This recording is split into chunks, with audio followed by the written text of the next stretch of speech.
Je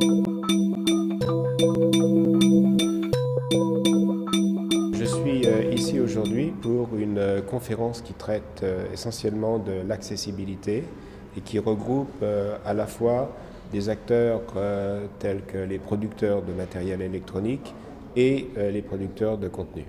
C'est important pour Sony parce que c'est important, je crois, comme enjeu social.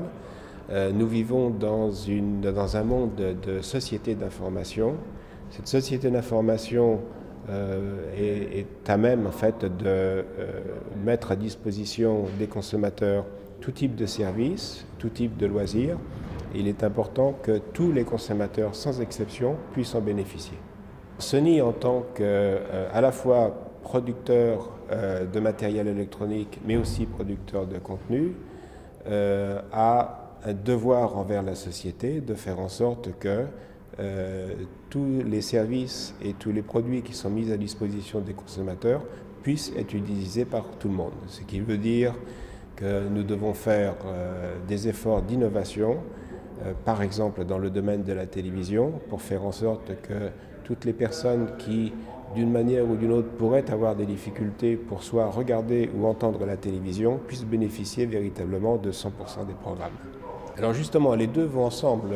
Lorsque nous construisons des téléviseurs, lorsque nous les fabriquons, nous devons faire en sorte que ces téléviseurs puissent être équipés d'un certain nombre d'éléments qui permettent aux personnes handicapées ou des personnes qui ont quelques faiblesses de pouvoir bénéficier de l'ensemble des programmes. Mais ceci ne fonctionne que si, au niveau des contenus, au niveau des films par exemple, il y a effectivement l'interactivité qui permet de pouvoir activer les éléments que nous mettons dans les téléviseurs. Ce qui veut dire que lorsque des films ou des séquences vidéo sont assemblées, elles doivent aussi contenir les éléments qui seront par la suite lus par le téléviseur et qui permettront à tous de pouvoir bénéficier de ces programmes.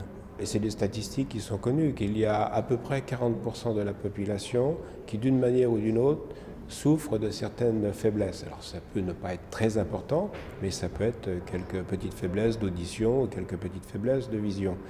Or, les producteurs de contenu, ceux qui produisent des films par exemple, ont quand même tout intérêt à ce que l'ensemble de la population puisse effectivement avoir accès à leurs films. Donc il y a au moins un intérêt économique, en plus effectivement d'une question sociale très importante.